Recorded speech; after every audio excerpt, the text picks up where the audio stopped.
Bom, muito boa tarde a todos, espero que estejam todos bem. Vamos dar início à nossa aula de auditoria em saúde e segurança ocupacional. Eu me chamo Conrado, sou professor aqui do Senac Araraquara e também do canal Que Ensina Aprende no YouTube. Hoje a gente vai falar sobre o conceito de auditoria, vou trazer para vocês alguns nomes um pouco mais técnicos, até mesmo porque quando a gente falou na aula de qualidade, especificamente sobre a ISO 9001, né, e na família das ISOs, eu trouxe alguns temas, né, e algumas palavras que elas precisam de certa tradução ou até mesmo uma fixação para que a gente compreenda as demais aulas de gestão. Essa é uma aula que faz parte da unidade curricular número 12, né, então a gente fala sobre gestão integrada. Quando a gente fala sobre auditoria, geralmente é um momento de certa tensão nas organizações, de certa preocupação, tanto dos funcionários como dos auditores internos, auditores externos, porque alguma metodologia vai estar sendo colocada em avaliação, em teste. Então, a auditoria, de certa forma, essa palavra auditoria, ela acaba criando uma certa tensão dentro das relações de trabalho. Compete a nós, técnicos de segurança, saber primeiramente que quando a gente for realizar auditorias também, elas podem ser realizadas sem necessariamente a presença de uma auditoria externa. Como assim? Eu, como técnico de segurança, posso implementar uma metodologia, posso implementar as ações dos profissionais da segurança, entre eles diálogos diários de segurança, avaliações, por exemplo, em ambientes de trabalho, de acordo com as normas regulamentadoras e os riscos presentes no ambiente de trabalho, né, os riscos ambientais, ou possivelmente também algum desvio de comportamento, de função, de atividade que pode gerar um impacto em saúde e segurança do trabalho. Nós, de certa forma, técnicos em segurança, toda vez que nós vamos a campo, nós realizamos uma auditoria, né? O técnico de segurança, ele não precisa determinar, né, lá no dia 15 de março eu vou fazer uma auditoria no setor XYZ. Eu simplesmente vou a campo, né, geralmente com uma prancheta, um caderninho, ou até mesmo o próprio celular, ele já vai ajudar bastante para que, se for possível também, né, fazer algumas anotações relevantes no que diz respeito à segurança e saúde ocupacional. A gente, enquanto profissionais que vamos a campo, né, nós também precisamos, além, né, de fazer auditoria, registrar etapas fundamentais durante nossa visita a campo. Então, a auditoria em segurança e saúde do trabalho, né, ou saúde e segurança ocupacional, é uma técnica dos profissionais de segurança do trabalho, né, que eles se apropriam das certificações, né, para utilizar como rotina de trabalho. Falando em outras palavras, né, eu tenho que conhecer também algumas, teoricamente, aí, siglas da segurança do trabalho, que certamente vocês já conhecem, mas vale a pena a gente relembrar. Eu vou recapitular de modo bem rápido, aí, bem sintético, para a gente guardar essas informações. Quando nós falamos sobre normas e definições complementares de uma auditoria, vamos lembrar das nossas NRs, né? Nós temos hoje a NR1 até a NR37 especificamente, e obviamente que eu só vou utilizar essas NRs de acordo com o grau de risco e naturalmente com a atividade econômica daquela empresa. Se eu tenho, por exemplo, uma empresa que ela não tem espaço confinado, não tenho para que fazer aplicação, né, da NR 33 que fala sobre espaço confinado. Afinal de contas, eu não vou encontrar esse espaço confinado, não tenho um propósito de utilizar essa NR na empresa que teoricamente não tem espaço confinado. Da mesma forma, né, eu não vou utilizar as NRs, né, que elas não se enquadram, por exemplo, em uma atividade econômica. A NR 18, ela fala sobre construção civil, né, fala sobre a segurança do trabalho durante as edificações e construções civil. E, de certa forma, não tem por que eu aplicar a NR 18 em um estabelecimento já concluso, né, um prédio que já foi construído, a não ser que ele esteja passando por uma reforma ou por uma necessidade de reparo. Então, quando a gente fala sobre auditoria, eu, de certa forma, tenho que fazer a aplicação, enquanto profissional da segurança do trabalho, nas NRs previstas lá na portaria 3.214, de 8 de junho de 78, emitidas, né, e certamente cobradas pelo Ministério do Trabalho e Emprego, né, que hoje faz parte de uma secretaria econômica. A CLT, por sua vez, nós temos alguns artigos específicos, né, que elas tratam aqui basicamente de 8 artigos do capítulo 5, da seção 2, né, da CLT, que fala sobre os artigos, né, 169, 175, 182, 191, 198, 199, 212 e 213. Todos esses artigos, né, da CLT dizem a respeito da atuação do profissional da segurança e saúde do trabalho, né? Então, a gente precisa se atentar também durante as nossas auditorias, especificamente a auditoria em segurança e saúde ocupacional. Nós temos as normas da OIT, né, especificamente as normas que elas têm ali uma ligação, né, com a área relacionada à saúde ocupacional, né, e também uma política própria, né? Vamos lembrar que a política de segurança e saúde do trabalho, ela é uma espécie de norma interna, que ela é implantada pelos profissionais da segurança do trabalho, e de certa forma fica até fácil a gente avaliar de acordo com as nossas regras. Afinal de contas, eu não preciso, né, diferentemente das NRs, eu não preciso de um profissional técnico, né, que é o técnico em segurança do trabalho, para fazer essa implementação, para fazer essa validação e para fazer naturalmente a implantação das normas regulamentadoras. Mas a política de segurança, saúde e medicina do trabalho aqui, ou saúde, segurança e meio ambiente, ela é relacionada a uma política interna. Então, eu posso perfeitamente, como um consultor, implantar essa política e depois, com o passar do tempo, realizar as auditorias, né? Mas, geralmente, quando a gente está dentro de uma empresa, a gente acaba atuando como em formato CLT, né, CLTista, a gente acaba tendo uma certa contribuição na implantação dessa política de segurança, saúde e meio ambiente. Quando a gente fala ainda sobre as definições complementares, eu tenho aqui umas definições para a gente entender um pouquinho mais do que diz respeito às certificações, às normas ISOs, né? Primeiramente, eu queria tratar sobre os requisitos, né, que hoje também é chamado de cláusula ou ainda de item, a gente falou isso na aula de qualidade. Requisito é uma necessidade ou uma expectativa que é expressa, né? Então, quando eu tenho uma vontade, ela não é um requisito. Eu tenho vontade de tomar café logo que eu acordo. Eu posso, né, ir lá e fazer meu café, esquentar a água, passar o café, né, como diria. Essa é uma vontade. Agora, quando eu tenho uma obrigatoriedade, por exemplo, um requisito, tomar o remédio após o café. O médico prescreveu, ele expressou ali de forma implícita, né, ou até mesmo obrigatória. Compete aí a pessoa que queira manter o seu estado de saúde ou se curar de uma doença, fazer o uso do medicamento. Agora, quando eu falo do requisito especificamente, ele é um item que ele está expresso em algum lugar, né, no caso nas NRs, no caso da Política de Segurança, Saúde e Meio Ambiente, ou ainda na CLT. Então, como ele está implícito, né, ou de modo obrigatório, compete a gente observar o atendimento a esse requisito, a esse item, a essa cláusula. Quando a gente fala sobre processo, que é a segunda etapa aqui, o processo é um conjunto de atividades que se relacionam, né, de modo interativo, ou eles podem até se interrelacionar, que é a etapa, basicamente, das entradas, o processamento e a saída de um produto, de um processo ou, naturalmente, de um serviço. Então, compete a gente, enquanto a gente avalia uma auditoria ou avalia uma atividade de trabalho, prestar atenção no processo, especificamente, não em uma atividade isolada ou não necessariamente em uma atividade que venha acontecer de modo eventual, né? A gente tem que tomar muito cuidado com isso, porque às vezes eu recebo, né, até de alguns ex-alunos que tiram uma foto de uma situação, né, e me mandam: olha, Conrado, que situação ruim que está acontecendo aqui na empresa. Por exemplo, um trabalhador que sobe para ajeitar a carga em cima de um caminhão sem trava-queda, sem linha de vida, sem nenhum equipamento específico. Aquilo é uma atividade, né, natural. Entretanto, o problema não é o operador, o trabalhador ou a pessoa que vai arrumar a carga ali para fazer esse trabalho.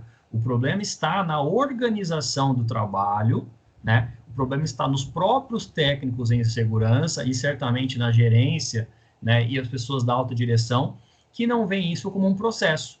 Porque, afinal de contas, apesar do nome se chamar processo, né? A gente observa a situação pontual, mas a gente tem que pensar nos impactos futuros, né? Primeiramente, que a empresa não se adaptou e não fez um ambiente propício para a realização do trabalho.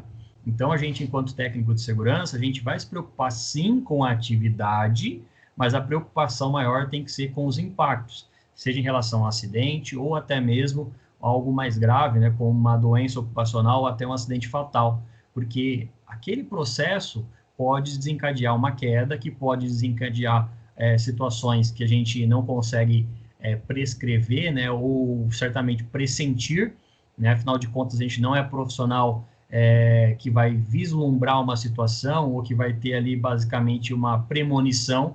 A gente sempre torce, obviamente, para que a empresa não venha passar por apuros, né, judiciais e naturalmente que vão impactar de acordo com o não cumprimento do requisito. A gente sabe que tem, por exemplo, o NR35 que fala sobre trabalho em altura, acima de 2 metros de altura eu preciso cumprir o que está previsto na legislação. Então, a falha está no processo e não na atividade, não na pessoa ter subido, né, em cima do caminhão ali para fazer o trabalho. Além da questão da estrutura, será que esse trabalhador recebeu treinamento? É a pergunta que lhes faço, né? O trabalhador ele deve receber o treinamento e também deve ter um ambiente próprio para a realização daquele trabalho. Terceira etapa aqui, né, das normas e definições, produto é um resultado de um processo, podendo ser um bem ou um serviço.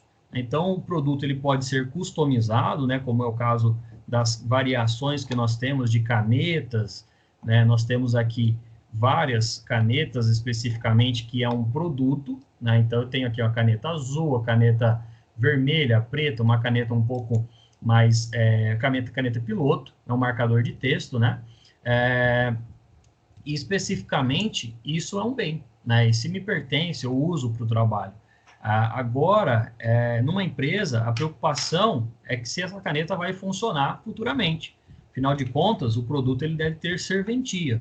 A partir do momento que ele deixa de ter serventia, naturalmente ele não é mais um bem, né? Então, quando a gente deixa de utilizar esse serviço, né, que deixa de fazer o uso, ele não é mais apropriado e a gente acaba tendo um descarte, né, desse produto. Então, toda vez que a gente fala sobre produto, pense em ele sempre como uma qualidade, né? E naturalmente ele precisa ter um adjetivo, ele deve servir para algo, né? Ou naturalmente para a realização de algum serviço. A eficácia e eficiência, nós falamos sobre isso na área da qualidade especificamente, mas a eficácia, né, é o propósito de toda e qualquer auditoria, avaliar a eficácia das atividades que são planejadas. Se eu tenho as atividades acontecendo de modo simultâneo na organização, o que eu espero é que elas sejam realizadas, planejadas e os resultados sejam alcançados. Se faltar, né, se obviamente em algum momento deixar de acontecer por um acidente, por uma doença ocupacional ou por uma interrupção, né, certamente eu vou falhar na minha eficácia. Enquanto profissional da segurança, eu preciso entender essa situação. Eu até falo isso para todos os alunos, que o técnico de segurança ele não é mais aquele fiscal de trabalho, ele não é mais aquele agente punitivo de vigilância, que vai no ambiente fazer cobranças, né? Que vai no ambiente de trabalho prescrever notificações. A gente deve ser visto como um profissional estratégico, que vai e faz o nosso trabalho, tem um feedback positivo do trabalhador, e é o que basicamente a gente espera, que o nosso trabalho sendo realizado, os resultados sejam alcançados. Agora, se eu não fizer o meu trabalho, se eu não desenvolver um bom treinamento, um bom equipamento, e naturalmente o meu resultado for impactado, é sinal que não houve eficácia profissional. E isso é até frustrante quando a gente chega a esse entendimento, porque o profissional de segurança do trabalho, principalmente os que saem do curso recentemente, eles têm muita vontade, né, de colocar tudo que eles aprenderam durante 2 anos de curso em prática. Entretanto, né, vocês vão acabar aí conhecendo a triste realidade de algumas organizações que pecam pelo excesso, né, ou que falham, né, porque eles têm um desconhecimento completo de segurança do trabalho. E mesmo conhecendo os requisitos, mesmo determinando quais são os processos ali, a eficácia do profissional acaba sendo comprometida, e a recomendação que eu dou para todo e qualquer aluno, né, que tente mudar a empresa. Entretanto, pode ser mais sábio, em determinado momento, mudar de empresa do que a empresa. Tá? Isso é uma orientação profissional que eu passo para todos os alunos. E nós temos ainda uma relação bem íntima, né, com a segurança do trabalho, que é a eficiência, né, que é basicamente você utilizar os mesmos recursos, né, que você tem lá para desenvolver um trabalho eficaz, só que você tem um resultado alcançado com os mesmos recursos usados. Ou seja, você foi eficiente, né? Você respondeu rapidamente aquela resposta, você deu uma resposta rápida, você entregou determinado equipamento específico, né? O EPI, por exemplo, porque você já tem isso basicamente comprado, catalogado em estoque, né? Significa que você fez um trabalho eficaz. Agora, se o trabalhador está precisando por algum motivo, o EPI ele rasgou, ele acabou perdendo, você precisa entregar ele de modo mais efetivo para o trabalhador, para que você se torne também eficiente, né, durante a sua ocupação de trabalho. Outros itens, aqui a gente pode dar mais exemplos, treinar e capacitar um trabalhador é uma situação de eficácia, né? Agora, o trabalhador ter uma resposta imediata, de acordo com o treinamento que foi realizado, é uma situação eficiente, né? Ele já teve uma capacitação e naquele momento ele precisou fazer uso, né, daquele treinamento e naturalmente ele alcançou, né, o resultado alcançado de acordo com o recurso que foi já utilizado por ele. Em relação ainda às definições, nós temos as palavras conformidade e não conformidade. Para a área de gestão, isso é tenebroso, né? Quando a gente ouve a palavra conformidade, causa um alívio, né, interno, que é o atendimento a um requisito. Então, quando eu tenho uma situação de uma conformidade, significa, por exemplo, que eu atendi às 37 normas regulamentadoras. Significa que a cada item, né, o tópico lá, NR 7.1.2, NR 8.1, NR 17.1.2, significa que você atendeu uma conformidade. Agora, se você não atendeu essa conformidade, isso já acaba se tornando um plano de ação para que, naturalmente, ele venha a ser atendido, tá bem? Quando a gente fala sobre não conformidade, é basicamente quando você espera, né, encontrar um produto ou, naturalmente, um item ali de um bem e ele não está naquele ambiente. Essa não conformidade é igual àquela situação que você chega em casa, por exemplo, bate a mão nos bolsos, né, e faz um checklist, né? Olha, a minha carteira está aqui, a minha máscara está aqui, o meu tubinho de álcool em gel está aqui, o meu celular está aqui, a chave do carro e da casa estão aqui. Você fez ali basicamente um checklist, né? E observou que você atendeu todos os requisitos. Porém, você chega na sua casa com a chave do seu carro, né? E aí começa a fazer a avaliação de carteira, celular, chave. Cadê minha chave? Cadê a chave de casa? Às vezes você deixou dentro do carro, vai voltar dentro do carro e pegar. E agora, e a carteira? Será que você deixou em algum lugar? Será que você esqueceu? E aí a gente tem que sair buscando, né, os responsáveis, né, ou naturalmente o atendimento dessa não conformidade. O não atendimento em parte ou total de um requisito de uma norma, né, ou até mesmo da documentação dessa norma, indica uma falha que possa causar realização de serviços não conforme ou falha ainda na redução da habilidade de assegurar o controle de processos e serviços. Uma não conformidade, né, especificamente usando o mesmo exemplo que a gente deu em relação ao esquecimento, né, significa que você deixou a sua carteira em algum lugar. E o que tem de importante nessa carteira? Nós temos ali documentos, nós temos dinheiro, cartão, né, necessariamente algumas contas também, e isso é uma não conformidade. Então, é necessário fazer essa avaliação, né, durante todas as etapas. Onde você foi, se você foi no mercado, se você parou para pagar uma conta em um banco, se você parou na casa de um amigo, se você parou para tomar sorvete, você tem que começar a procurar para você se lembrar onde você esqueceu. Isso indica uma falha, né, primeiramente no esquecimento, né, que você teve, e ainda, né, a gente vai ter aqui uma redução da habilidade de assegurar esse controle. Bom seria, né, e a gente acontece muito isso com a gente, se quando a gente perde qualquer coisa, eu perdi uma caneta, onde você deixou? Todo mundo faz essa pergunta, que é incrédula, né? Poxa, se eu soubesse onde eu tinha deixado a minha carteira, a minha caneta, meu celular, eu não estaria perguntando, eu ia lá e pegaria.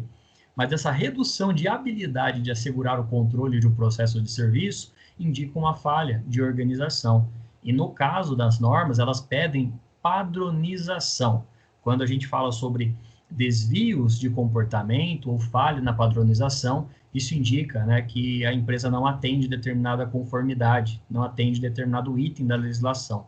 Ela é passível de uma multa, né, em primeiro lugar, porque nós temos uma legislação protecionista, né, e até com uma forma de privilegiar o que está no papel, né, sem levar em consideração as atitudes pontuais, né. Então, mas Conrado, eu nunca perdi a minha carteira, né, nunca aconteceu isso comigo antes, eu nunca esqueci um celular em algum lugar, mas sempre vai ter a primeira vez. Mas a norma, ela não quer saber se aconteceu isso uma vez ou duas vezes. Ela simplesmente é passível de multa pela simples falha de você um dia ter esquecido de orientar o trabalhador, de fornecer determinado EPI, de assegurar com que ele estava treinado antes de subir em altura. Afinal de contas, muitos acidentes de trabalho não tem como voltar atrás, né? Principalmente os acidentes aí envolvendo mãos e braços, por exemplo. Uma máquina que não tem atendimento da NR12, não tem como, ela não tem inteligência suficiente para entender aonde é peça, aonde é dedo, onde é a mão do trabalhador. Então, ela gera uma falha, gera um acidente, e não tem como a gente depois fazer uma religação, né, ou ligar ali os pontos se porventura acontecer um acidente grave. Nós temos ainda as praticidades da terminologia oportunidade de melhoria, inclusive nas documentações de norma ISO, a palavra oportunidade, ela tem sido deixada de lado, né? É simplesmente chamado como melhoria. Até mesmo porque oportunidade e melhoria acaba sendo uma redundância, né? Apesar que eu montei essa aula aqui há 2 anos atrás, aproximadamente, e era usada ainda como oportunidade de melhoria. Mas somente a palavra melhoria já dá um entendimento num conceito de melhoria contínua. Ou seja, hoje está bom, amanhã pode melhorar. Então, o trabalho, né, a oportunidade de melhoria, é uma redundância. Então, a gente vai tratar somente como melhoria. A situação de melhoria são situações que não tenham características de não conformidade, porém, a falta dessa ação podem levar a uma ocorrência de não conformidade. Até a oportunidade de melhoria é aquele famoso indicativo ou orientação, né? Então, a gente pode receber, né, inclusive dentro de uma auditoria, as não conformidades ou uma oportunidade de melhoria, né? Apesar que a legislação não prevê, né, essa situação, mas como nós estamos no Brasil, isso acaba acontecendo, né? Acaba dando aí uma segunda chance em algumas situações. São situações, conforme eu disse, que não tenham características de uma não conformidade, porém podem ser abertos ali uma orientação para que tenha uma melhoria, para que ela não gere uma não conformidade. Nós temos ainda a palavra de especificação, documento que estabelece requisitos. Se a gente for trazer isso para a nossa área, a especificação dentro da área de segurança e saúde do trabalho são as normas regulamentadoras, são as políticas internas e ainda de maneira mais soberana, vamos falar assim, os artigos da CLT. É um documento que estabelece requisitos de trabalho. O que desviar dessa especificação automaticamente gera uma não conformidade. Agora, se a empresa, porventura, ela tem ali um setor de metrologia, né, um setor que cuida, né, da parte de documentos, cuida da parte de equipamentos, e todos esses equipamentos precisam passar por inspeção. Vamos levar para a nossa área novamente, os equipamentos de medição de calor, de ruído, de vibração, né, de iluminamento, tudo isso que faz parte da higiene ocupacional, ela precisa atender uma certa especificação. Esse equipamento, quando ele é utilizado, ele é armazenado, depois de um ano eu preciso fazer a calibração, o setor de segurança do trabalho tem que encaminhar esse equipamento para uma área de metrologia para que seja calibrado e atenda a especificação.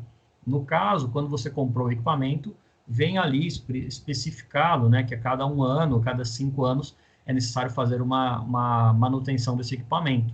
Então, eu tenho uma especificação a atender.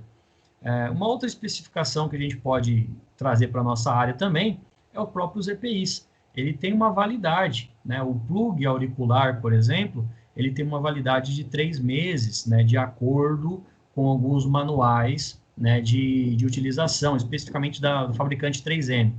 Mas tem tem um outro fabricante, por exemplo, que dá especificação de 6 meses, né? E nós temos outros fabricantes ainda que dão especificação de 1 ano.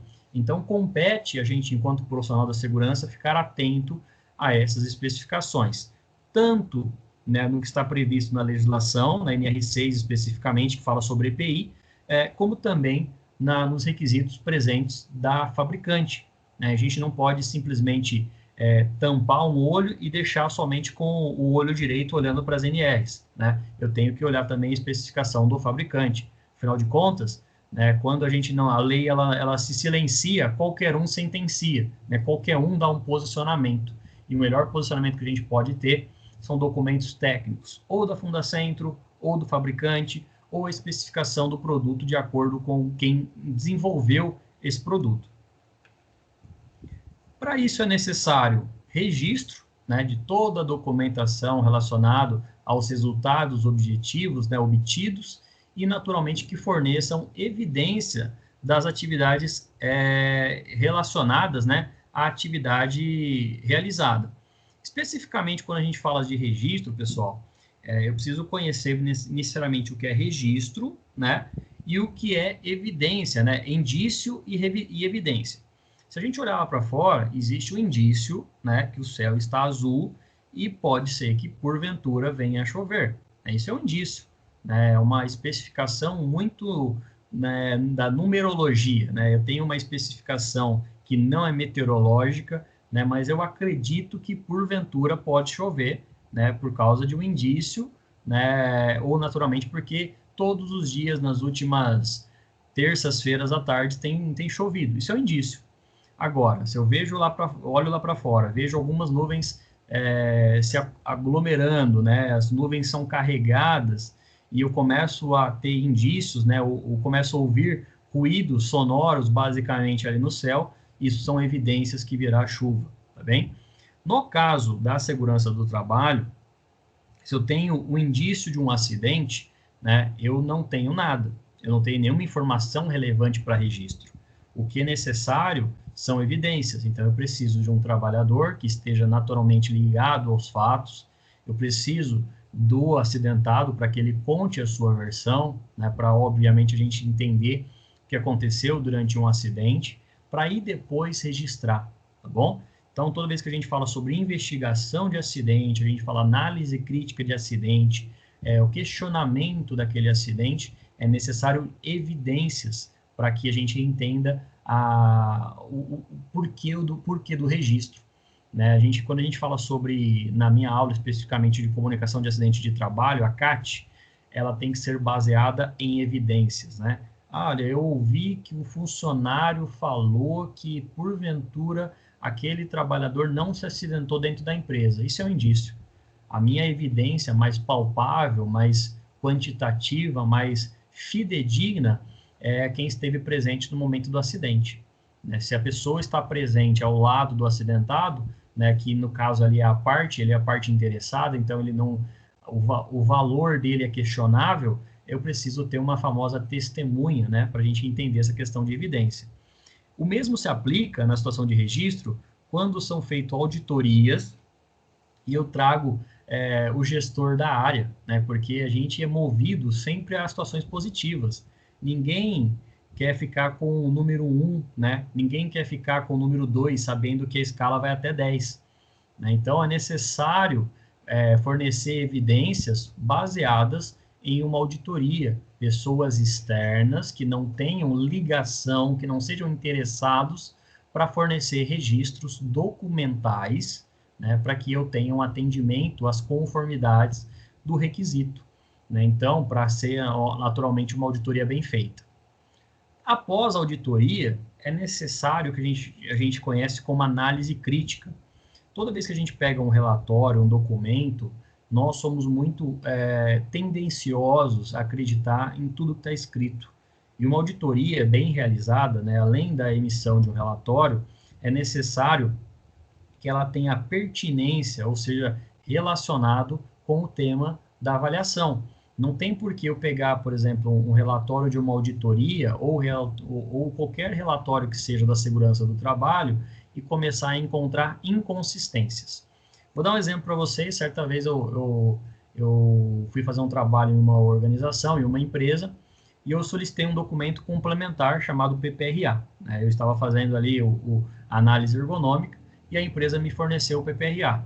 Eu comecei com um certo olhar, né, mais criterioso, e eu comecei, né, se tratava de uma empresa que ela fazia simplesmente o armazenamento de queijo, ela não fabricava queijo, né?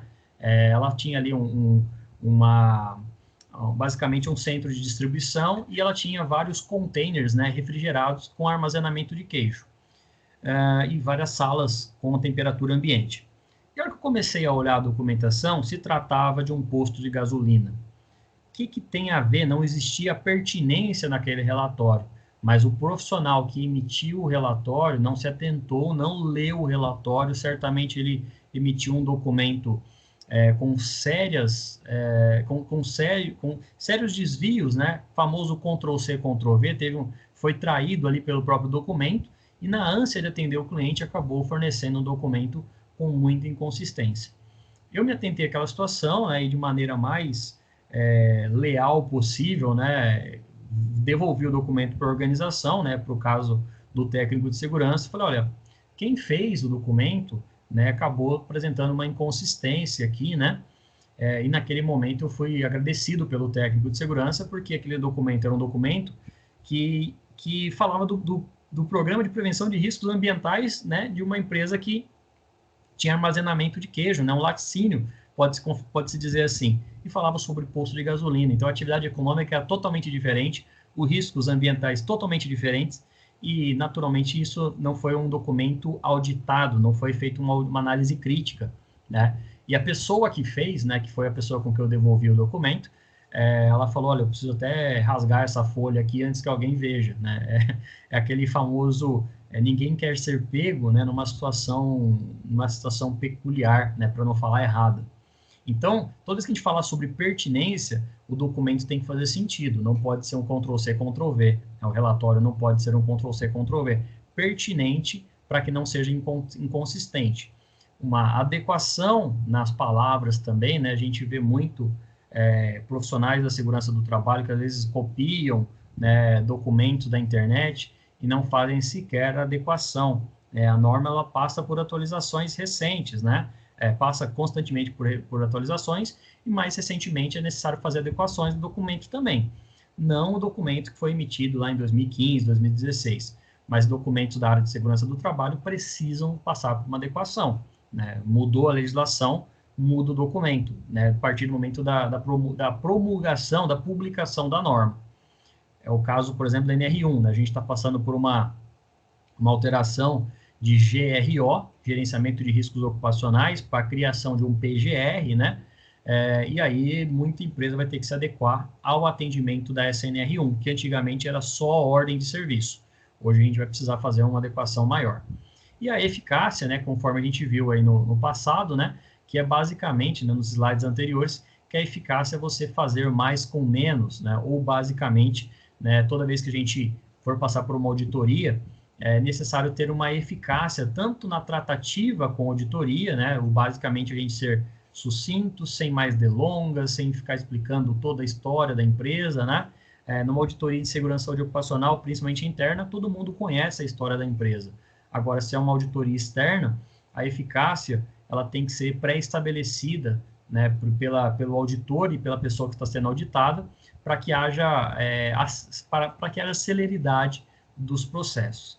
E aí, por último, né, basicamente aqui, eu acredito que seja o último, a auditoria, né? Então, se alguém um dia perguntar para vocês o que é uma auditoria, ele é um processo sistemático, tá? Basicamente, ele tem vários requisitos, eles têm várias normas e tem, naturalmente, um senso, né, de utilização. Então, a auditoria ela é obrigatória nos casos de certificação das normas ISO, especificamente 9.000, 14.000, a ISO 45001 ou qualquer outra norma de certificação. E, por sua vez, na auditoria de segurança ocupacional, eu preciso também de uma sistematização. A sistematização, pessoal, não é só o fato da empresa fazer uma ligação com a área tecnológica. A sistematização, a parte sistemática, é necessária uma rotina, para que se a auditoria sair dessa rotina, naturalmente ela está excedendo o seu trabalho. Né? Um auditor ele não pode punir a empresa, ele pode apresentar uma não conformidade, né, de acordo com o seu entendimento, baseado em um requisito, baseado no que está na norma. Agora, ele não pode simplesmente fazer comparações, né? Olha, na empresa que eu visitei antes de vir aqui, nós tínhamos essa situação, então eu quero que vocês atendam o que está na outra empresa. A outra empresa, ela tem uma outra situação que é peculiar, né? Ela tem uma situação que é dela, né? E não é daquele ambiente de trabalho. Pode ser feito ali o famoso brainstorm, né? Fazer basicamente o benchmark, né? Que é conhecer outra empresa, fazer um brainstorm, tempestade de ideias, para atender, mas não é necessário atender o que o auditor quer. Não é necessário fazer o que o auditor manda. Muitas empresas pecam exatamente nesse momento, porque a norma não prevê, né, tanto as normas ISO como as normas regulamentadoras, que o auditor seja o senhor da razão. Né? Até algumas dúvidas relacionadas à segurança do trabalho, elas precisam, né, de um complemento de um fiscal do trabalho, do gerente regional, aqui no caso do Ministério do Trabalho de Araraquara, para que ele seja aí o fiel da balança, né? No entendimento dele, precisa ser feito aquele atendimento, ou precisa ser feito conforme ou não conforme aquela situação. Os próprios fiscais do trabalho, né, respondem por um gerente, né, e não necessariamente aquele fiscal que está visitando a empresa é o senhor da razão, é o dono de todo o conhecimento. Então, além da questão sistemática, a auditoria ela sempre vai ser um documento, né? Vai ser uma parte que é documental, né? E necessariamente ela vai ser independente para buscar evidências de uma auditoria, tá? Então, toda vez que a gente fala de um processo sistemático, documentado, de forma independente, de forma a ser auditada, né, para avaliar e determinar a extensão de critérios de auditoria atendidos, né, dos requisitos especificamente. Então, em outras palavras, a auditoria é uma celebração de um processo, né, de implantação para avaliar se aquele setor está ou não em conformidade, tá bem? De acordo com os requisitos que são basicamente estabelecidos antes da auditoria. Não tem como eu simplesmente chegar no ambiente de trabalho e falar, a partir de hoje vocês vão ser auditados por mim. Né? Eu tenho que ali, basicamente, apresentar o que serve para que serve aquela auditoria. E depois, né, a gente vai ter que fazer as etapas de encerramento, né, como é a parte de conclusão e outros itens que a gente vai ver na próxima aula. Pessoal, alguma dúvida até aqui? Algum questionamento? Tudo certo. Beleza, Dayana. Eu não sei se... Ana, se tiver alguma dúvida, pode mandar aqui mensagem para mim no chat, tá bem? Ana está digitando, beleza. Vamos lá. Então, além disso, né, nós temos aí a figura do auditor e nós temos também o auditor líder, né, que é isso a gente vai falar um pouquinho mais sobre as áreas. Pessoal, toda vez que a gente fala sobre auditoria em segurança saúde ocupacional, eu não determino quem é o auditor ou auditor líder. Em uma norma ISO, né, eu vou precisar, sim, deixar esses profissionais responsáveis para que eles sejam os auditores. Né? Uma norma ISO, geralmente a pessoa tem uma função pré-determinada, ele tem uma nomeação para se tornar um auditor, tá? E geralmente ele é de um órgão acreditador, é um órgão que vai fazer toda essa etapa da auditoria e depois vai encaminhar ali o seu parecer, o seu relatório. Mas, em outras palavras, auditor é o profissional responsável para observar os atendimentos dos regulamentos internos, políticas, né, com um certo rigor, mantendo um comportamento moral e funcional. A palavra auditor, pessoal, é colocado, né, aí nas empresas como uma pessoa ranzinza, como uma pessoa que vai cobrar, uma pessoa que vai ali possivelmente retirar a certificação da empresa, né? Naturalmente que um auditor ele vai precisar ser, antes de mais nada, uma figura responsável, uma pessoa organizada, uma pessoa que cumpre horário, né?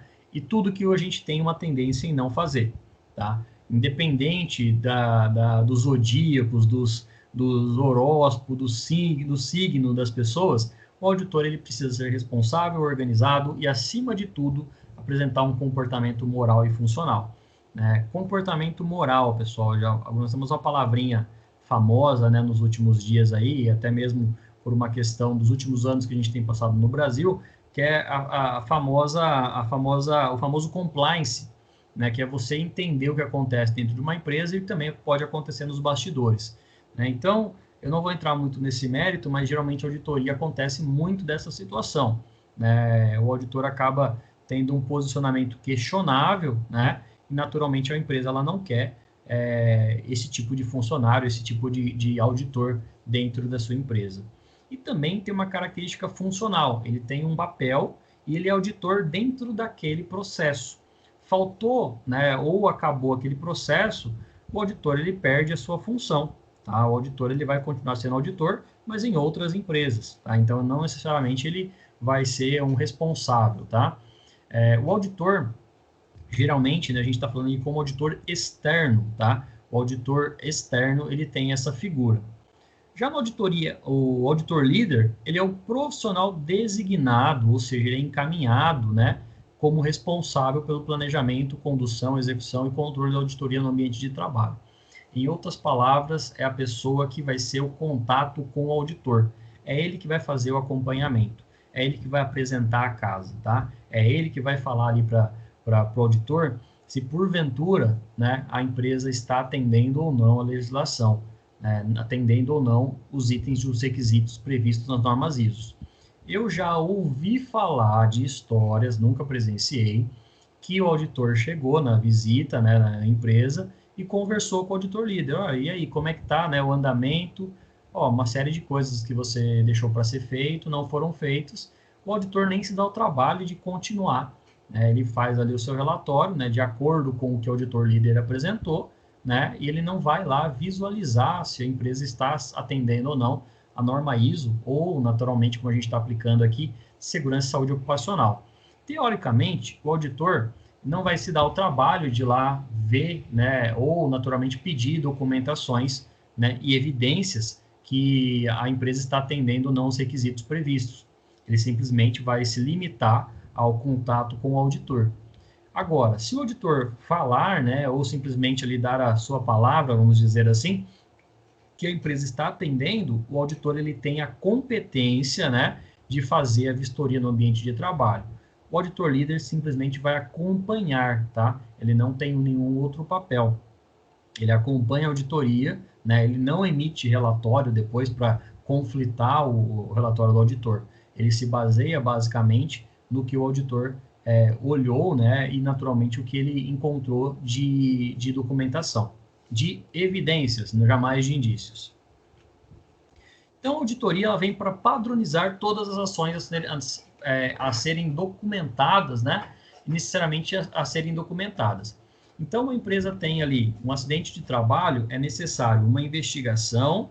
Essa investigação ela vai ter que ser feita em várias etapas, para que, se um dia for questionado, né, o porquê de acontecer aquele acidente, para que você tenha uma evidência que você fez uma investigação do acidente, primeiramente para abertura de CAT, e segundo, né, para que a empresa não venha ter um novo acidente com a mesma causa raiz.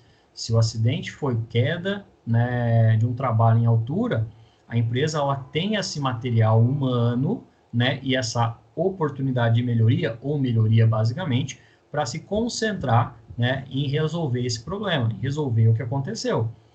Agora, uma auditoria bem realizada, ela precisa ser feita de maneira sistemática, independente, documentada, né, que forneçam evidências, né, conforme a gente viu nos itens anteriores. Então, um processo sistemático, ele tem que ser feito sem a cobertura, né, ou, melhor falando, sem o acobertamento de algumas situações. Especificamente na segurança e saúde do trabalho, a gente sabe que a falha de um atendimento em um item, né, uma NR, gera, né, um acidente, pode gerar uma doença ocupacional e haverá um impacto para o trabalhador, para a empresa, para a parte financeira da empresa. O trabalhador ele vai ser atendido pelo hospital, o hospital vai ter um custo, esse custo vai sair do SUS muitas vezes, ou do plano de saúde, que vai voltar para a empresa, através de encargos, através de impostos. Então, a gente, enquanto profissional do trabalho, a gente tem que conhecer da área e saber também dos impactos da nossa eventual falha, né, ou desvio de trabalho. Afinal de contas, um processo sistemático, ele sempre volta lá para o início, né? Se há um acidente, a empresa ela vai ser responsável por aquele trabalhador, que pode mover uma ação, que pode ter um custo via SUS ou via plano de saúde, e isso vai retornar para a própria empresa. Se a empresa ela faz um monitoramento sistemático dessas despesas, como que ela vai avaliar, né? Como que ela vai perceber, né? Em um mês teve gasto de 100 mil reais com plano de saúde, no mês seguinte teve 300 mil reais, né? Houve um gasto muito maior. Afinal de contas, a empresa ela deixou em algum momento de fazer a sua gestão, o seu processo sistemático. E para isso, eu preciso ter um profissional independente, né, para basicamente avaliar, né, de forma mais objetiva possível, atendendo critérios relacionados com vários processos industriais gerenciais. Então, a auditoria é um instrumento gerencial que tem como objetivo principal identificar parâmetros de não conformidade. Então, identificou uma não conformidade, né, a gente tem várias formas de tratar essa não conformidade. Atender especificamente o que houve de errado, né, ou até em casos mais extremos, né, promover ali uma revisão de toda a nossa segurança e saúde do trabalho. Vamos imaginar que, porventura, ali uma situação bem banal, ninguém está fazendo uso de óculos de segurança no ambiente de trabalho, porque o calor, o óculos atrapalha, né, e a gente começa a ter ali vários acidentes, né, de trabalho por causa de uma lesão nos olhos. Primeiramente, é um parâmetro não conforme, porque o técnico já instruiu o treinamento, já forneceu equipamento, mas naturalmente ninguém está fazendo uso. Deve ser utilizado recursos gerenciais, ou seja, basicamente o que a gente fala aqui é do sistema de gestão top-down, né, de cima para baixo, ou também popularmente falando, manda quem pode, obedece quem tem juízo, né, que todo trabalhador deve fazer uso do equipamento de proteção individual, por causa de acidentes. Agora, se acaba esses padrões não conformes, esses parâmetros não conformes, acabam sendo negligenciados, acabam sendo deixados de lado, a gente vai ter uma situação de um trabalho, de um ambiente de trabalho sem controle, né, sem padrão. Então, é necessário fazer a utilização de forma gerencial de cima para baixo, né, basicamente top-down, para reduzir o desempenho da qualidade das operações, dos produtos, da logística, ou até aumentando os riscos de acidentes e doenças profissionais no ambiente de trabalho.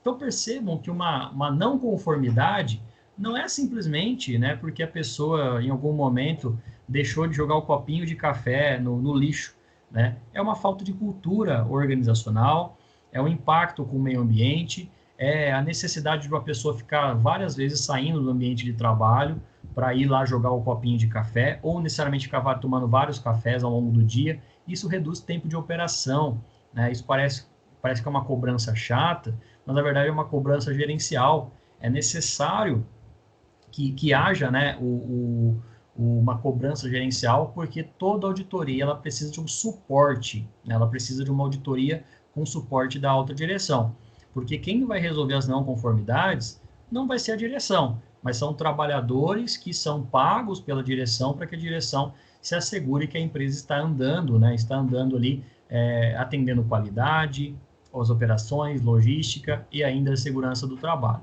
Eu sempre brinco, né, que o profissional da segurança do trabalho, ele é o técnico de segurança do trabalho, é aquele profissional que a sua presença tem que ser respeitada, né, e a sua ausência, né, a presença tem que ser querida, né, porque aquele técnico de segurança está ali para fazer o bem, e a sua ausência tem que ser respeitada. Na falta do técnico de segurança, eu tenho que continuar mantendo tudo o que ele me ensinou, para que os riscos de acidente, de doenças ou profissionais não venham a aumentar no ambiente de trabalho. Já a auditoria na segurança do trabalho, né, de uma perspectiva um pouco mais ampla, define que é um processo estruturado para a coleta de informações sobre a eficiência, né, e a confiabilidade no sistema de gestão de segurança e saúde do trabalho. Se eu tenho uma norma ISO, né, especificamente no momento nós temos a norma ISO 45001 de 2018, que fala sobre gestão, é difícil o técnico que implanta um sistema de gestão e ele mesmo faz auditoria, tá? Afinal de contas, ele está avaliando o próprio trabalho, né? E apesar da gente ser crítico na nossa atuação, na nossa área de atuação, eu necessito de um profissional de fora, com outros olhos, que vai ter uma visão mais abrangente, né? O famoso exemplo, né, que a pessoa está de fora do olho do furacão, ele consegue encontrar uma saída. Então, um auditor externo, né, o auditor ali que vai fazer esse papel, vai fazer basicamente a avaliação do trabalho dos profissionais de segurança e saúde do trabalho. A auditoria, né, quando ela é solicitada, geralmente por uma empresa, é necessário, né, avaliar a eficiência dos profissionais e a confiabilidade desse sistema. Esse é um ramo promissor na segurança do trabalho, especificamente por profissionais críticos da área, né, que mudaram que estão mudando, né, ao longo do tempo, a profissão do técnico em segurança do trabalho. São os auditores externos em segurança do trabalho. Basicamente, o auditor externo em segurança do trabalho, ele vai apresentar um relatório, um panorama pré-determinado, né, de um processo estruturado através da coleta de informações de como está o trabalho daqueles técnicos, né, ou daqueles profissionais de segurança e saúde do trabalho. É meio que uma investigação, né, podemos dizer assim, porém não tendenciosa. É uma investigação, geralmente você investiga para ver se tem algo errado. A auditoria, você vai lá conhecer o trabalho para identificar as melhorias, identificar também as não conformidades. Então, é um instrumento importante para a organização para que ela possa autoavaliar e subsidiar um plano de ação, com vista às adequações das não conformidades identificadas. Percebam que a auditoria em segurança do trabalho não é para punir o trabalhador, ou muito menos o técnico de segurança que está ali realizando sua função, muitas vezes muito bem desempenhado, mas é para observar as não conformidades, ou até mesmo dentro de um espaço de tempo, solicitar essas documentações. Vamos supor, né, que os auditores, né, especificamente na segurança do trabalho, eles conhecem, né, da área, né, o auditor de uma ISO 45001, ele conhece um pouco de segurança e saúde ocupacional e conhece naturalmente as normas regulamentadoras. Então ele vai solicitar ali para o setor de almoxerifado ou para o técnico de segurança a ficha de EPI de todos os funcionários com a letra M. Né? E a gente vai ter uma infinidade de Marias, Marcos e por aí vai.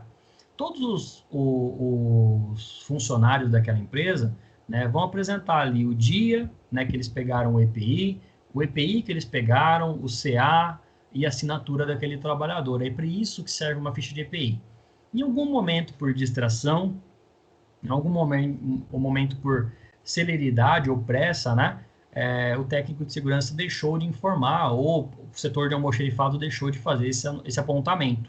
Isso é uma não conformidade, né, porque o profissional auditor, ele quer o atendimento às conformidades previstas na legislação, que está, por exemplo, lá na NR6 e nos artigos da CLT. A empresa deve fornecer o EPI, manter o registro e fazer a substituição de modo imediato, né, a partir do momento que a empresa sabe dessa situação que o trabalhador perdeu ou fez mau uso do EPI. E uma não conformidade por causa de algo tão simples, né, pode naturalmente gerar um impacto significativo, como uma perda de audição, por exemplo, ou um acidente, né? Então, apesar de ser algo teoricamente banal, uma não conformidade, no momento que ela é identificada como uma evidência, é necessário que sejam feitas adaptações, é necessário que sejam feitos registros mais importantes, né, ou até mesmo alterações bem delimitadas para que não haja falhas durante o processo. A auditoria, né, devem ser realizadas por profissionais com conhecimentos específicos, técnicos, engenheiros, operadores ou profissionais habilitados, né, que basicamente vão estar habilitados aos critérios a serem auditados, né, e devem possuir um escopo. Se eu for auditar segurança e saúde do trabalho, pessoal, nós temos 37 normas para serem auditadas. E a auditoria em segurança e saúde ocupacional, ela prevê uma finalidade, né? Eu vou auditar o quê? Todas as normas? Eu vou auditar o treinamento dessas normas, ou eu vou auditar os equipamentos das normas, né? É difícil fazer uma auditoria de todo o processo, de todo o processo ou área de atuação do profissional da segurança do trabalho.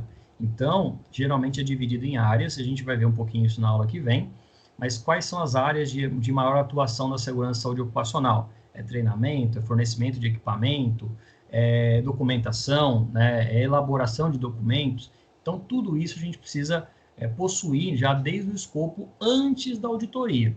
É basicamente como se fosse um campeonato, e antes do campeonato todo mundo fica sabendo das regras. Olha, eu vou auditar a parte documental. Ah, mas eu não sei, eu não fiz, eu nunca fui atrás. Você não é técnico de segurança desde ontem, você não foi contratado ontem, né? E também o propósito da auditoria não é escolher responsáveis ou culpado, não é uma caça às bruxas, é sim identificar oportunidades de melhoria, como é previsto na legislação. Os profissionais que realizam auditorias são chamados de auditores, né? Não devem estar envolvidos diretamente com atividades sobre o processo de auditoria. Não é ele, né, o responsável pela área. Então, uma auditoria ela tem que ser feita por pessoas que estão ali alheios, né, à área, né? Então, pessoas que são de outros setores. Eu trabalhei em uma empresa metalúrgica e nós tínhamos ali auditores, mas é uma cidade pequena, todo mundo conhecia todo mundo, então acabava ficando um processo meio que feito na base da camaradagem, da amizade, né? Por isso que existe auditoria externa depois. O auditor externo, ele vem, ele não conhece ninguém, ele não sabe quem é amigo de ninguém, quem é primo de não sei quem é casado com amiga não sei de quem. Então, ele vem fazendo uma vistoria, né? O propósito da auditoria é fazer uma vistoria, uma averiguação, né, de uma auditoria interna. A gente vai ver isso mais na aula que vem, mas para a gente entender por que é feita uma auditoria cruzada ou uma auditoria de forma dupla, né? Para que assegurar uma redundância no processo de auditoria. Quando começou, né, a auditoria na segurança, né, especificamente, a profissão de auditor, né, ele surge aproximadamente aqui no século XVIII, especificamente na área da contabilidade, né, os contadores públicos, eles se autonomeavam, né, então eu falava assim, olha, a partir de hoje eu sou contador público, né, então eu vou auditar as contas públicas. E, de certa forma, isso acabou permeando, né, e entrando em outras áreas também. Na segurança e saúde do trabalho, nos anos 70, nós não tínhamos uma legislação específica, né? Vamos lembrar que a CLT, ela surge especificamente nos anos 40 aqui no Brasil, né? Especificamente após uma unificação de várias leis trabalhistas, e por sua vez, nós não tínhamos muito sobre segurança e saúde ocupacional. Nós, teoricamente brasileiros, né, nós estamos aí engatinhando em relação à legislação ocupacional, diferentemente de outros países como a Inglaterra, que viveram ali no berço da Revolução Industrial.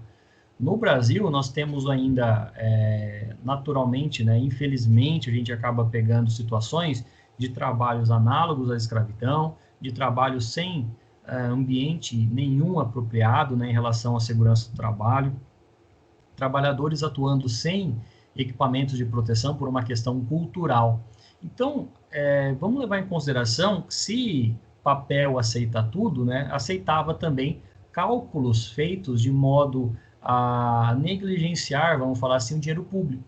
O que muda, né, naturalmente, que na segurança do trabalho a gente vai ter um impacto, sim, financeiro, mas a gente pode gerar naturalmente ali a mudança de uma vida, né, após um acidente de trabalho. Porém, pouco, né, do trabalho era aprofundado, né, pelos contadores comuns. Então, quando a gente fala sobre segurança do trabalho, a questão da auditoria, ela está ainda de modo recente acontecendo, visto que a norma, especificamente de certificação ISO, surgiu no ano de 2018. Nós já tínhamos a OSAS 18001, né, que falava especificamente sobre a segurança e saúde ocupacional, e uma curiosidade, a OSAS vem de um sistema chamado BSI. ou British Standard, né, que é basicamente um estandarte, uma bandeira britânica, né, que faz parte ali dos países do Reino Unido. Então, basicamente pegaram exemplos, né, que são utilizados até os dias de hoje em relação à gestão de saúde e segurança ocupacional e foram implementados no Brasil.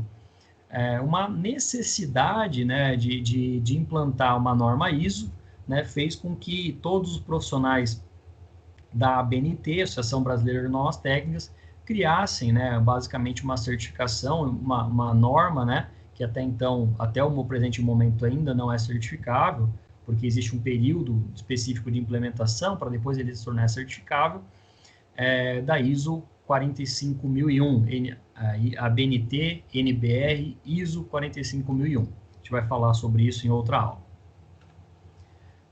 Nas auditorias, especificamente no século XIX, aparece então a figura do perito contador, né? Por isso que nasce depois, um pouco mais à frente, a figura da perícia, né? Ou da peritagem, né?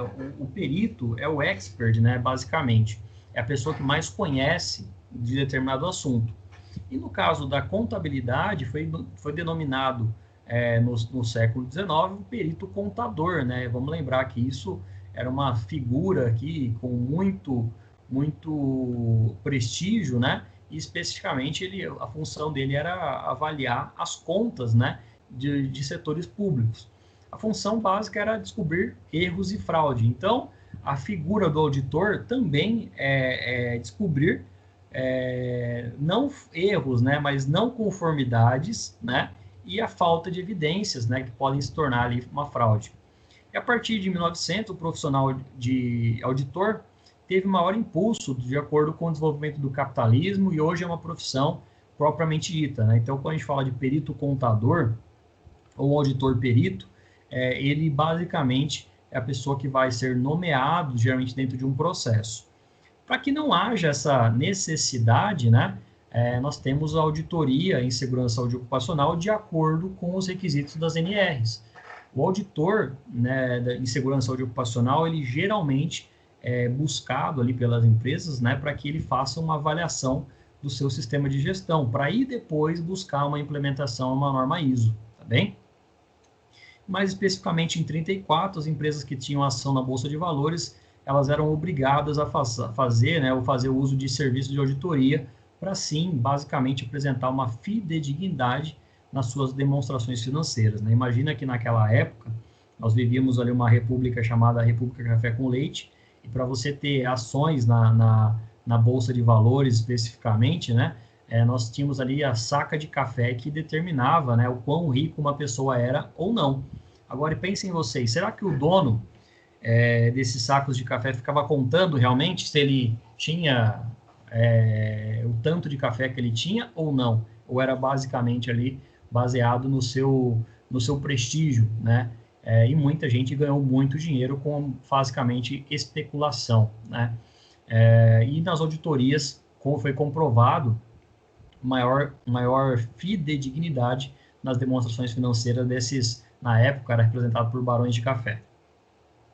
No Brasil, o desenvolvimento dessa auditoria teve influência das filiais e subsidiárias de empresas estrangeiras, né? Então, vamos levar em consideração que a gente se apropriou, né, enquanto brasileiro, a gente se apropriou de outros países, né, e naturalmente com as suas filiais, porque tinha isso em outros países, e com o crescimento do capitalismo, especificamente após os anos 90, né, houve o crescimento das empresas brasileiras e também a descentralização dessas empresas. Vamos lembrar aí que, para quem for mais antigo, vai voltar ali no passado, vai lembrar das famosas Telesp, né, o serviço de telefonia do estado de São Paulo.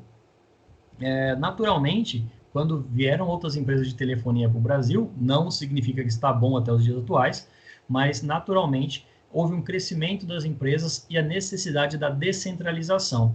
Quando a gente fala sobre segurança do trabalho, pessoal, nas empresas especificamente, as empresas que ela vem com uma cultura mais prevencionista, ela se adapta melhor à nossa legislação e, naturalmente, ela melhora a sua atividade econômica. Agora, se ela vem para o Brasil e não conhece as normas regulamentadoras, ela passa muito apuro. Afinal de contas, nós temos uma uma grande, né, ramificação de normas regulamentadoras. Existe uma norma específica para frigorífico, existe uma norma específica para mineração, né, de acordo com a atividade econômica e ainda de acordo com a parte regional, né? Então, a gente sabe que no Sul a gente tem maior fabricação de maiores frigoríficos do que na região Norte e Nordeste. A gente sabe que na região Centro-Oeste existe maior produção, né, rural do que na região Sudeste e Sul, né? Então, existe uma diversificação de acordo com o país, né, que tem um tamanho continental, e, naturalmente, de acordo com a descentralização dessas empresas. E aí, para a gente entender um pouquinho, né, dessa área de auditoria, até para a gente fazer aí um breve encerramento para a aula de hoje, né, eu quero que vocês conheçam basicamente o que é auditoria. Uma auditoria ela pode ser originada por qualquer parte interessada de uma organização, a ter, né, basicamente objetivos distintos. Dessa forma, ela é feita pela uma auditoria interna, uma auditoria de segunda parte ou uma auditoria externa. Vou explicar isso para vocês ao longo desse encerramento. Na auditoria interna, ou também chamada de primeira parte, ela tem que fazer um levantamento que é conduzido pela própria organização. Ou seja, os próprios funcionários da empresa, os próprios técnicos de segurança vão levantar o objetivo, os processos, as evidências, os sistemas, né, o planejamento, os riscos ambientais, os relatórios que eles têm em relação ao risco ambiental, quais são as medidas de controle e a forma de comunicação para melhorar o seu desempenho ou ainda reduzir a necessidade das não conformidades em segurança e saúde do trabalho. Em outras palavras, uma mudança do formato em avaliar a segurança e saúde do trabalho. Eu vou ter que ter uma gestão de todos os meus processos. Qual que é o objetivo da segurança do trabalho? Prevenir acidentes e doenças ocupacionais. Como que ela atende esse objetivo? Avaliando os processos. Ao avaliar os processos, ela emite documentos que evidenciam que o objetivo dela é atender à segurança do trabalho, evitar acidentes e doenças ocupacionais. Após essas evidências, ela tem que utilizar um sistema. E aqui, pessoal, não é um sistema de computador, mas sim uma metodologia de avaliação ou de investigação de risco. Nós temos aí o método GUT, nós temos o método RASOP, nós temos o FIMEA, né, que são todas metodologias robustas, né? O método GUT fala sobre gravidade, urgência e tendência de um acidente ou de um desvio acontecer. O método FIMEA fala basicamente sobre uma análise efetiva do modo e o tipo de falha que pode vir a acontecer. E nós temos ainda uma outra sistemática que é mais ligada à área de produção, mas que naturalmente eu posso, né, utilizar na segurança do trabalho, que é aí o Seis Sigma, né, basicamente, que é uma espécie de avaliação de acordo com a quantidade de horas trabalhadas.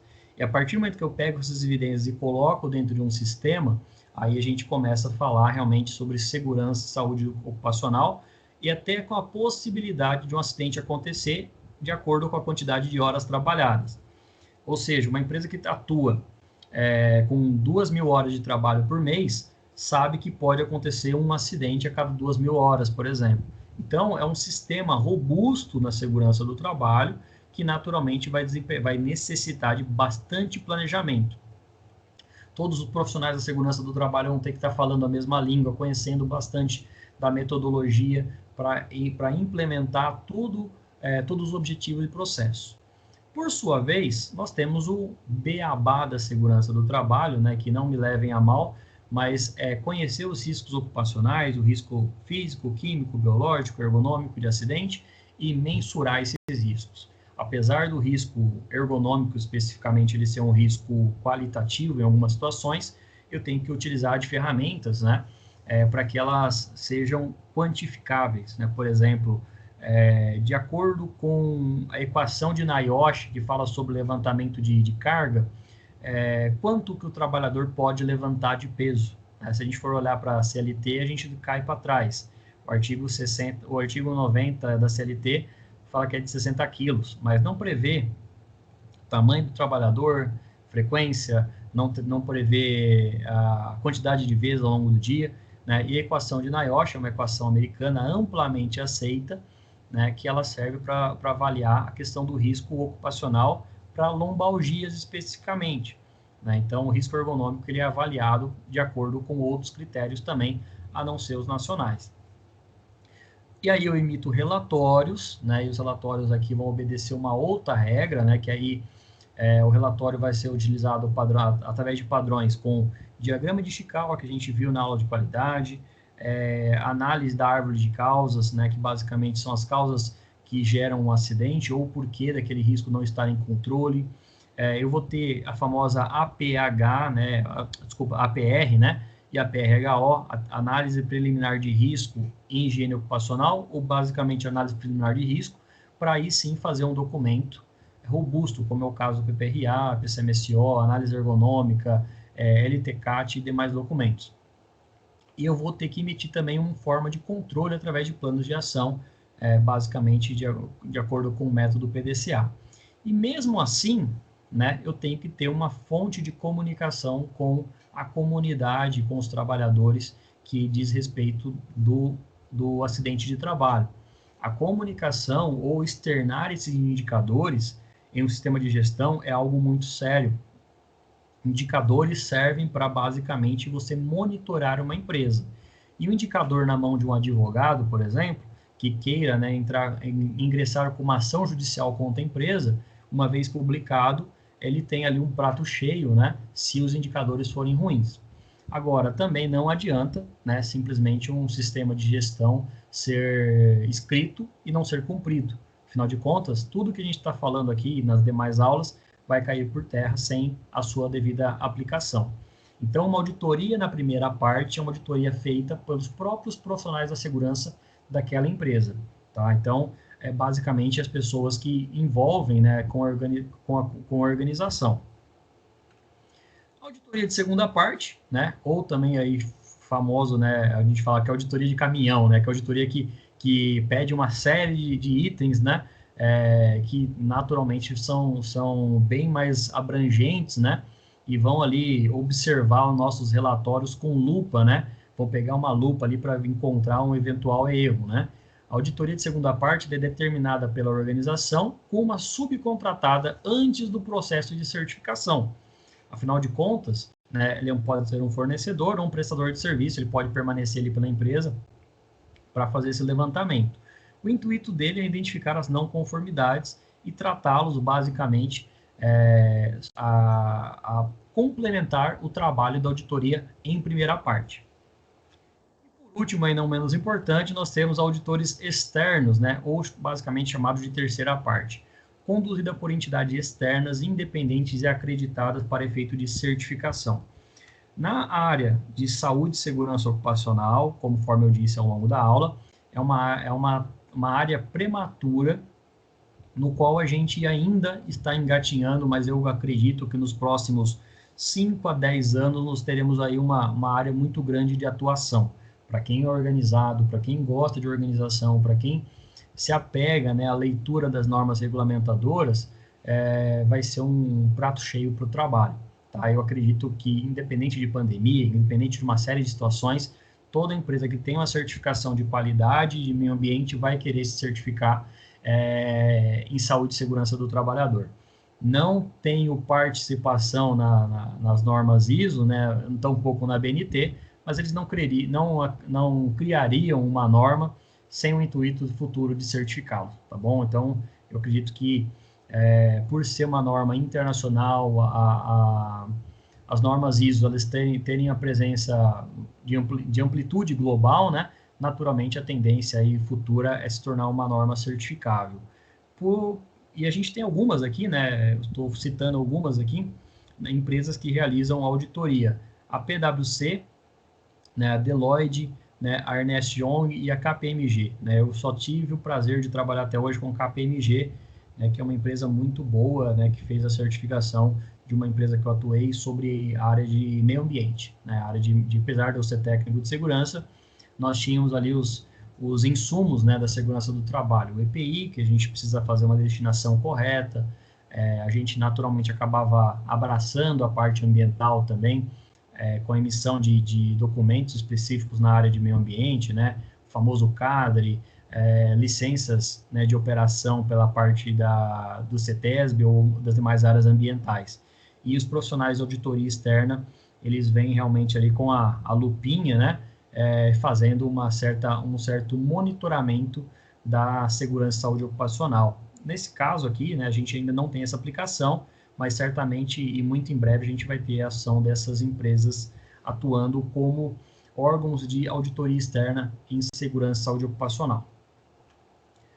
Os tipos de auditoria, né, geralmente eles vão estar obedecendo um certo escalonamento, né, uma certa regra, né? Então, toda auditoria em segurança do trabalho vai obedecer os seus requisitos ou critérios ou até cláusulas bem determinadas, sendo especificamente interno ou externo, como, por exemplo, as NRs, as normas da BNT, ou ainda, né, os procedimentos técnicos lá da Fundacentro e as demais normas diretrizes de gestão da qualidade, meio ambiente, e aqui a gente já inclui também a certificação ISO 45001, que fala segurança e saúde ocupacional, especificamente para as empresas que queiram se certificar futuramente. Então, a gente até monta aqui um procedimento, né, que é a avaliação de recursos humanos, setor de compras, a TI, finanças, auditoria especificamente, e depois a segurança, saúde e meio ambiente, para depois avaliar jurídico, qualidade e outros setores específicos, né? Independente da localização, né, e a instrução que vai ter que constar aqui de forma documental, né? Qual que é o documento que fala sobre segurança do trabalho na parte interna da empresa? Se ela não tem, ela tem que elaborar. Esse é um padrão de normas ISO, né? Ou, naturalmente, de atendimento também às normas regulamentadoras. Se ela não tem uma instrução pré-determinada, ela não está sendo atendida nas NRs 1, na NR10, na NR8, na NR9, na NR10, até 37. Sendo assim, chegamos ao final de mais uma aula, né? Meu muito obrigado aí a todos que participaram, que tiraram dúvidas aí, que porventura possam ter, né? Meu muito obrigado, até breve e até a próxima aula.